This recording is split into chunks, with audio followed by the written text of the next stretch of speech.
Consider supporting this podcast on Patreon.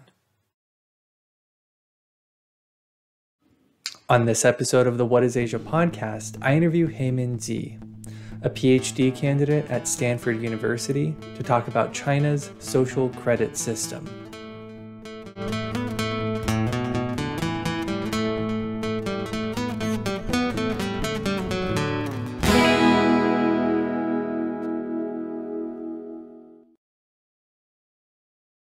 Haemin, thanks for coming on this episode of the What is Asia podcast. Thanks for having me. I'm really excited to be here. So anyone who's reading the title of this podcast episode already maybe has some vague idea of what it is that you're studying, but can you give people a cursory overview of what are the main arguments of your research and maybe even give us a little bit of a historical context of what's going on here? Sure. So I study domestic Chinese politics with a focus on contemporary Chinese politics. The subject of my dissertation is China's social credit system, which some people may have heard about if they are interested in China and have maybe been reading the news the last 5 or 6 years. But the main argument of my dissertation is that I try to put the social credit system into perspective, coming from the perspective of a political scientist that studies authoritarian regimes. So I argue in my dissertation that the Chinese Communist Party has two sometimes conflicting goals. One is that they really want to ensure compliance with their laws and regulations. Like any sort of political entity, they want citizens and firms to follow their laws. But what they also want is to maintain political power. So they don't want political instability. They don't want domestic challenges to their political authority. But these two goals can sometimes be in conflict with one another, because in order to have strong rule of law, in order to make sure people follow the rules, you need to strengthen your legal institutions. So you need to build strong courts, you need to have good lawyers, you need to have good legal infrastructure for there to be strong rule of law. But the Chinese Communist Party is not interested in really strengthening their legal institutions because they think that these legal institutions, if strengthened, could pose challenges to their domestic power. And so I argue that in order to sort of juggle these two priorities, one strategy that the Chinese Communist Party engages in is called institutional proliferation. So they create new institutions to try and buttress their current legal institutions, to try and get more firms to follow regulations, to ensure compliance with existing laws, but without strengthening existing institutions. So they create a new institution to fill the functional gaps of existing ones because they believe that strengthening existing legal institutions could lead to challenges down the road. I guess bring the point home, and I'm arguing that the social credit system is an example of institutional proliferation so that it works to actually ensure greater compliance with regulations and laws, which may be in contrast to some arguments that we've seen in popular media. So one aspect of your research that you talk about is that the PRC fosters what you call a weak rule of law environment. And this is probably going to come as a surprise to a lot of people who might be listening to this, who, you know, when they watch the news about China, what they think about is like a very thoughtful, calculated, militarily organized kind of state. Can you go into a little bit more detail about, you talk about like the court system, for example, not being as strong as it would be in other developed nations, for example, but can you go in maybe a little more detail about what exactly at its core is causing this weak rule of law environment? Like, what are the structures and mechanics of the government that are causing this? So I think you're right that there is a view of China and the Chinese Communist Party as being quite powerful and quite disciplined and able to control many different aspects of society and of life in China. And there's certainly truth to that image of China. They definitely can be very effective when they want to be. They can be quite strong and quite repressive when they want to be. So I do think that there is some truth to that view of China. I think what contributes to a weak rule of law environment in China, though, is the fact that it is a decentralized, in some senses, it's a decentralized bureaucracy. And what I mean by that is that a lot of functions are left to be done under the authority of local officials, and a lot of public services and a lot of public goods, as well as a lot of the functions of quote unquote rule of law, is delegated to local officials. So what that means is that you have local courts, you have local government officials, you have local mayors, and they're the ones that are really, that have a lot of influence on the local rule of law environment. And one consistent problem, this is common not just in China, but in political entities around the world, is this idea of the principal agent problem, which is that there is a principal. So in this case, it might be the central government, and then they have their local agents. So in this case, those would be the local officials. And the principal or the central government has a certain set of priorities, but because they're not able to know everything that happens in the localities, the local officials have a lot of leeway in implementing those goals. And so the central government, for example, may really want to really want to regulate firms' pollution. They really, from the point of view of the central government, they don't want polluting firms. They want to prevent environmental degradation. They want to improve air and water quality. But local officials may have different goals, right? They may be thinking about GDP in their locality. They may be thinking about promotion. And a big thing that matters for promotion is, how high your GDP is. And so then these local officials have an incentive to not be so, to be kind of lax about environmental regulations, especially if these local firms are bringing in lots of profits and bringing in lots of taxes. And so this is, a simple example to demonstrate this principal agent problem, but we can kind of see how that logic might apply to rule of law environment, right? And a second thing that contributes to a weak rule of law environment is the weakness of the courts. And the courts in China are obviously not independent judiciaries, right? So they are under political pressure from the mayor or the party secretary of their locality. So that can impact rule of law. And also they're just not strengthened, right? They're just not given the proper authority to implement or to truly, sort of implement their court rulings.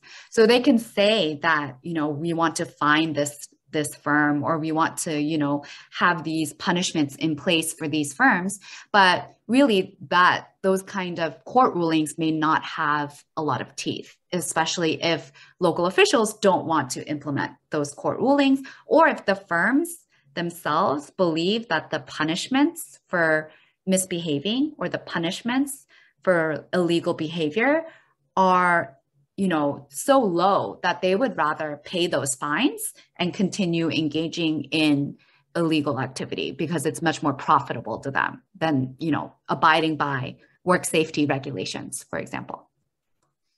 So let's start to move more into the meat and potatoes of your work, which is talking specifically about the social credit system.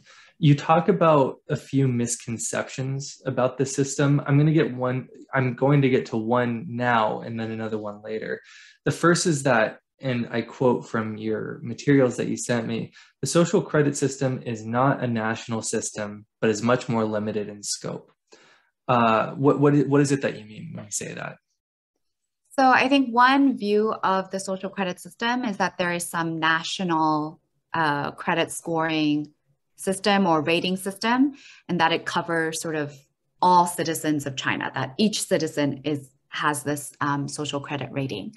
But in fact, the social credit system is implemented at local levels, through local municipal governments. And there's only a select number of pilot cities that are implementing the social credit system. And among these pilot cities, only only about 20% of them have a personal sort of individual targeted social credit ratings system. So even though they say they're implementing the social credit system, what that looks like on the ground is very different from what the name would suggest. So in a lot of these pilot cities, they've implemented the social credit system, but they don't have a personal social credit rating system where residents of that city are getting scores. That only happens in a very small number of pilot cities. And then compared to the rest of China, the other, 200 or so cities that don't have the social credit system are not pilot cities. You can see that it's much more limited in scope than the idea that every citizen in China has this score. Going a little bit more into detail of that, you argue that the target of the social credit system is largely firms, not individuals, and that the social credit system does not actively track individuals' recent activity. So I have a few questions in here. So, what exactly is the social credit system like in its physical form? Like, is this an app? Is this an Excel spreadsheet on some government bureaucrat's computer? And then going a little more deeply into that, I'm going to give you a lot to chew on here. Can you provide examples of when and how firms and people are punished by the social credit system? Sure. So I think the question of what does the social credit system look like is really varies by locality. But I would say that, so first, it varies by locality. But one thing that's kind of common across the pilot cities that are implementing the social credit system are a system of blacklists and red lists. So blacklists are lists of rule violators that are shared across government agencies. And red lists are lists of like exemplary enterprises, for example, like really great firms that have, that are doing well, or sort of these model firms that the government wants to highlight. But what we really want to focus on are these blacklists, right? And so what the social credit system looks like in practice in a lot of places is that government officials submit blacklist entries to sort of a central, and by central, I mean central to that city, blacklist. And so, for example, the tax bureau submits a list of firms that have maybe engaged in tax evasion. The Environmental Protection Agency submits a list of firms that have violated environmental regulations. The Labor Bureau submits its own list, and on and on. And so these blacklist entries are then sort of consolidated into one place. And so people, ordinary citizens, can look up this blacklist and look up these firms. And that's part of the punishment that you were asking about. One punishment is that you are exposed sort of in public. People can look up your name and look up the fact that you are on a blacklist. Other punishments for firms include things such as not getting loans from state-run banks. So if you're on this blacklist, the local bank will then be able to look up your name and see that you're on this blacklist and will no longer give you a loan. It means limited access to government capital. It means that you can't bid for government contracts. It might be that your licenses are revoked. You might get very harsh fines, so additional fines on top of the fines that you're already getting. So those are some of the punishments that we're seeing for firms. And in terms of like, is this like a smartphone app? In some cases, I want to be like honest, in some cases, there is a smartphone app for individuals. This only happens in a select number of pilot cities that are quite far along in their implementation. But for example, in Fuzhou, China, which is a pilot city that has been doing this since 2016, you can download the Fuzhou Jasmine Score app. And if you're a resident of Fuzhou, you will see like a particular score. What does that score get you, or what does that score limit you from doing? So it might get you free entrance into tourist destinations. You might be able to borrow more books from the library. Sometimes you're able to get discounts on public transportation if you have really high scores. If you have low scores, what happens to you? Again, you might be forced to go through longer wait times when you're applying for certain government services. You might not be eligible for certain government loans or government programs. And you might, for example, have trouble getting like a business license. You might be fined more if they catch you engaging in traffic violations. So that's sort of what it looks like on a day-to-day basis. But again, that's an example coming from a place like Fuzhou, which already has pretty well consolidated personal social credit scoring system. Well, that's interesting to know. I lived in Xiamen, and I've traveled to Fuzhou a number of times. I didn't know that they had it up there, but it's interesting to hear. They have one in Xiamen as well. Oh, really? Yeah. You know, I guess I didn't get out enough. I was spending too much time studying. So can you go into a little bit of detail, because we've sort of laid the groundwork for, okay, we know what the mechanisms are that are controlling your score and whatnot. But another question that I think a lot of people generally may have is like, well, what counts as lawful, what doesn't? Because immediately people's minds are going to go to thinking, well, wow, this sounds pretty dystopian.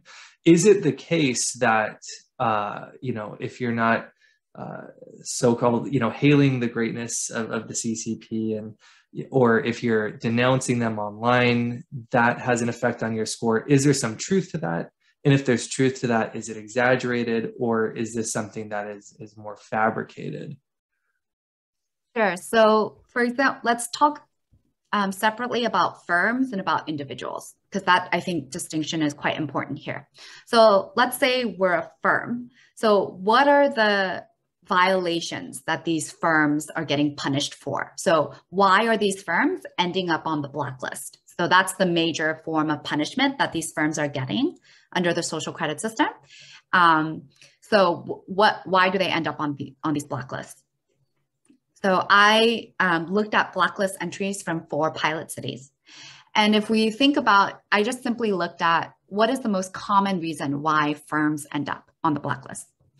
So in Hangzhou, a city in China, 13% of entries are because these firms failed to cancel registration of old vehicles.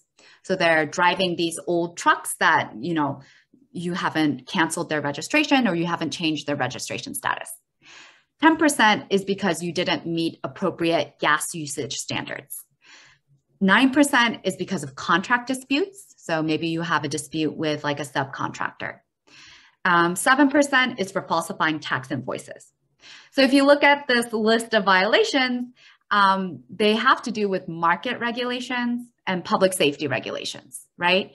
And if you look at other pilot cities, it's similar. So in Fuzhou, the city that we mentioned, 34% of blacklist entries are because of illegal behavior in business transactions, 32% because of non-compliance with court orders, which could be related to debts, not paying back your debts. And 24% is related to violating property reporting regulations, which has to do with the amount of taxes you have to pay. Again, these are all regulations and laws that are related to sort of market regulations, related to business, conducting business, making sure the market is a fair place, and things like that. So that's sort of the picture that we're seeing on the side of the firms. So things like environmental regulation, safety accidents, road weight violations, food safety violations, intellectual property violations, false advertising, things like that. Okay, if we think about individuals, what, sort of this concern that political behavior or sort of political activism, maybe in some cases, or even political expression online would lead to decreases in your score. So let's say you live in Fuzhou, and you're a citizen of Fuzhou, and you're wondering, if I say something online, if I am a troublemaker, would that affect my score? So Fuzhou actually released a list of rules, coding rules that they use to generate individual level scores. They released around 69 scoring rules. And I read through these scoring rules and I coded them. And 65 out of these 69 coding rules reference existing laws. So things that have to do with traffic violations, things that have to do with taxes, things that have to do with, in some cases, low-level crime. And so a lot of these are very closely tied to these kinds of more mundane economic and public safety regulations and laws. But where I do see potential for political repression or things of that sort is that if you are a complainer, and what I mean by that is if you submit complaints to higher level officials. So now you're a Fuzhou resident, you submit a complaint about your local government, about local political events to the provincial government. So one step higher than the local government. And the local government thinks that your accusations or your complaints are false. This may lead to a decrease in your social credit score. So you can imagine that the local government has an incentive to label sort of a lot of complaints as fabricated. They don't want their image to be ruined, you know, they don't want their upper level, their bosses, to think that they're doing a bad job. So you can see how local governments would then have an incentive to label these complaints as fabricated and then thus punish some of these complainers who are going to try and contact upper level officials. So the second misconception that you discuss is that it does not track people's behavior or actions in real time. And in other words, to be used as an active form of surveillance. As I was sort of doing research on, you know, the way it was talked about here in the West and people's conceptualizations, it seems like there is a lot that's written out there in the form of articles that seem to disagree with this argument that you're making. And for the audience, people who are listening, we're going to play this clip right here of an individual who's on a train going from, I believe, Shanghai to Beijing. And he hears this announcement at one of the stops. So we'll take a listen right there. Dear passengers, people who travel without tickets or behave disorderly or smoke in public areas will be punished according to regulations, and the behavior will be recorded in the individual credit information system. To avoid any negative record of personal credit, please follow the relevant regulations and help with the orders on the train and at the station.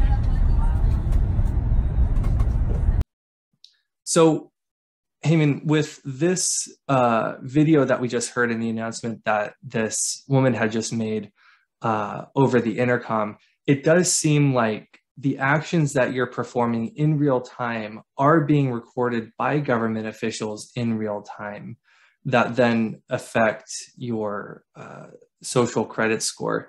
Is this a misinterpretation of the video in the way that other instances like these are being interpreted? Or how can we understand something like this video that we just played here?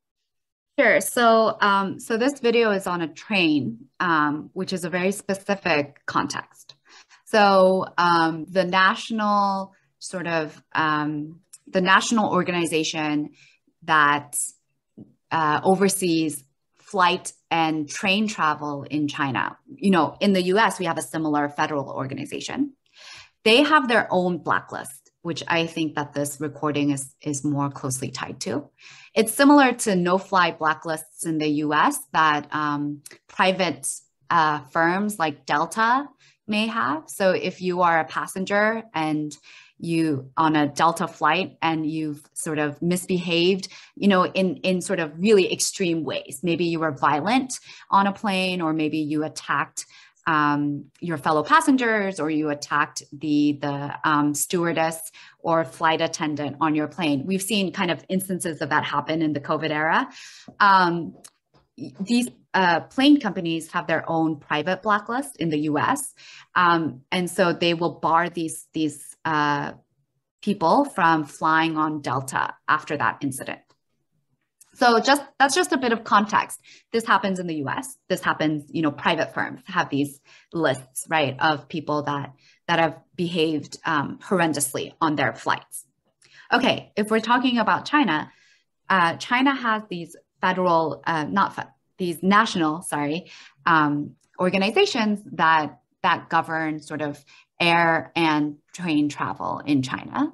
And these organizations have their blacklist, similar to the way Delta might have a blacklist.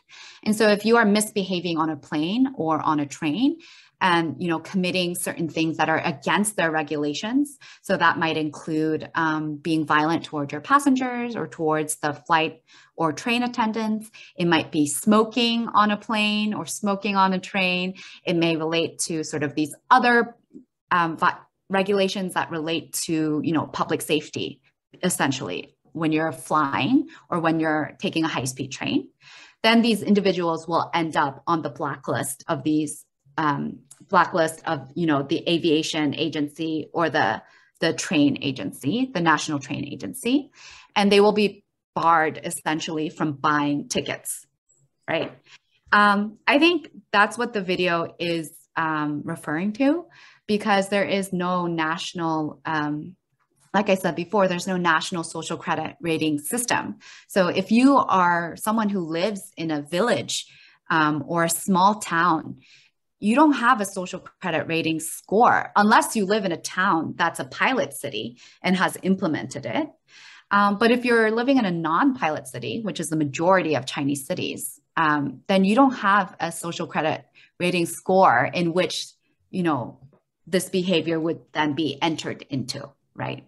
But you might be put on the national blacklist if you misbehave on a plane or a train. Yeah, you might be placed on a national blacklist and then no longer allowed to enjoy that kind of transportation. But that's very similar to how things maybe are done in the United States as well, right? So if you see someone misbehaving on a train or a plane, you know, your real-time behavior is tracked, right? There may be security cameras or people may be filming you on their phones as you're doing this activity. And then, yes, you will be punished for that, even in the United States, if it's illegal behavior. Mm-hmm. Can we expect this to move at some point from a pilot system to being something nationwide? And if so, is there any indication from what you've found of when something like that may happen? So the original plan was to have this set up by 2020. That was the original plan in the original planning document released by the central government in 2014. Obviously, it didn't happen. A lot of things happened between 2014 and 2020. So currently, it's only being implemented at pilot stages. But China has a history of implementing certain policies in pilot cities and then sort of then making it a nationwide policy. So there is, I think, definitely that possibility. This is a common way in which policy making is done. You know, they try it out in certain places. They troubleshoot. They try to see where people, you know, like it, don't like it, revise, and then implement it sort of nationwide. So I do think that it could happen. It has definitely the potential to happen on a nationwide scale. But I think it's less clear when that might happen. So they've recently added some number of new pilot cities in 2019. So I think that's something to look out for. So they may be gradually increasing the number of pilot cities until it's, you know, everywhere. But it's hard to know sort of the timing of that. I think there's a lot of other priorities that are, you know, taking shape. But it is definitely something to look out for. I just would say that even if it's done on a national scale, there will still probably be a lot of discretion at the local level. So local governments will be in charge of the implementation. And so we might expect to see a lot of local variation. So I don't think it'll be one national sort of centralized implementation. I think that it'll be, every local government should have this, but it's up to you how you want to implement this. When, again, people here in the West might think about this system, there still might be this feeling that a lot of people have that it's still a repressive system, and that its goals are in fact nefarious. When you said that in your research, you have conducted interviews with citizens in China. Do some of them in fact feel this way? Is it repressive? What are the diversity of opinions that you saw when you were conducting your research there? So I just want to reiterate that I'm arguing that the social credit system, rather than being used primarily for surveillance, is being used to try and implement and enforce already existing laws. So they want people, for example, to follow traffic laws. They want people to pay their taxes. They want firms to not pollute. They want firms to abide by work safety regulations. They want firms to pay their workers on time.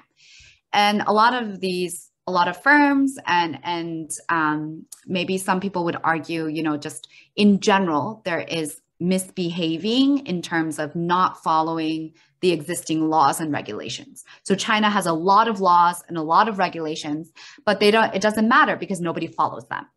And so one of the functions of the social credit system is to try and get firms and maybe individuals to start following the laws that are already on the books. And a lot of these laws, a lot of these regulations that are related to the social credit system are ones about economic behavior, so market regulations. In terms of whether that system, though, could become repressive or has the potential to be repressive, I definitely think that it does, because we are in an authoritarian context. So there is not a lot of accountability, right? So there is no third party that will review what the government is doing with the social credit system and say, hey, you can't do this because now you're using it for repressive purposes.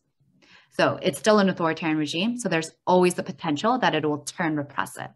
Now it's being used to try and regulate economic behavior, but you might see an instance in which then it's then employed to regulate political behavior. We haven't seen it yet.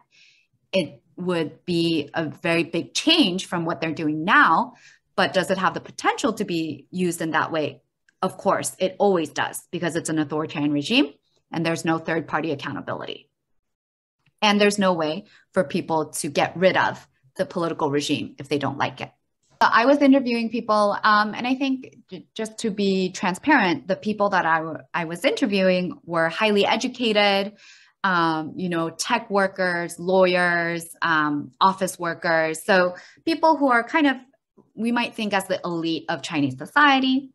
And when I interviewed people in Shenzhen, which is also a pilot city, first of all, they weren't very aware that the social credit system was being implemented in Shenzhen, probably because Shenzhen doesn't have an individual focused social credit rating system.